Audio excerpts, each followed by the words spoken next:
Spoken ইংলিশে আপনি যদি ফ্লুয়েন্টলি কথা বলতে চান তবে আজকের এই ভিডিওটি আপনাকে অনেক বেশি সাহায্য করবে, কারণ আজকে আমরা এই ভিডিওতে ডে রিলেটেড যত ইংলিশে শব্দার্থ আছে সবগুলো আমরা একটি ভিডিওতে শিখে ফেলবো। কারণ এই শব্দার্থগুলোই আমাদের প্রতিনিয়ত স্পোকেনে কাজে লাগবে। যেমন আজ, আজ এর ইংলিশ হচ্ছে টুডে। আজ টুডে। গতকাল ইয়েস্টারডে, গতকাল ইয়েস্টারডে। আগামীকাল টুমরো, আগামীকাল টুমরো। আগামী পরশু ডে আফটার টুমোরো। আগামী পরশু মানে হচ্ছে সামনে, মানে 2 দিন পরে যে দিনটা আসবে সেটা হচ্ছে আমাদের আগামী পরশু, এবং এটার ইংলিশ হচ্ছে ডে আফটার টুমোরো। গত পরশু, 2 দিন আগে যে দিনটা চলে গেছে সেটা হচ্ছে গত পরশু, এর ইংলিশ হচ্ছে day before yesterday, day before yesterday. কয়েকদিন পর পর, এভরি ফিউ ডেজ, কয়েকদিন পর পর এভরি ফিউ ডেজ।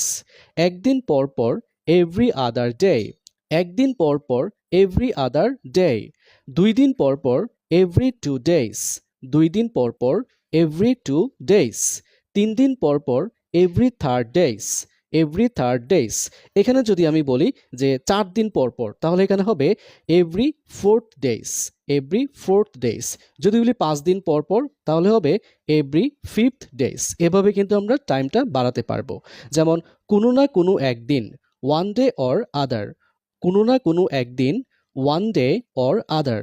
আগের দিন, প্রিভিয়াস ডে, আগের দিন প্রিভিয়াস ডে। পরের দিন নেক্সট ডে, পরের দিন নেক্সট ডে বলতে পারি। এই তো সেই দিন, অনলি দ্য আদার ডে, এই তো সেই দিন, Only the other day. সেই দিনেই, দ্য ভেরি ডে, সেই দিনেই, দ্য ভেরি ডে। উৎসবের দিন, কোনো একটা উৎসব মানে মনে করুন ঈদের উৎসব, পূজার উৎসব, এরকম যে উৎসবের দিনগুলো আছে সেখানে আমরা বলতে পারি উৎসবের দিন গালা ডে, উৎসবের দিন গালা ডে। ব্যস্ত দিন, বিজি ডে, ব্যস্ত দিন বিজি ডে। সমাপনী দিন র্যাগ ডে, সমাপনী দিন র্যাগ ডে।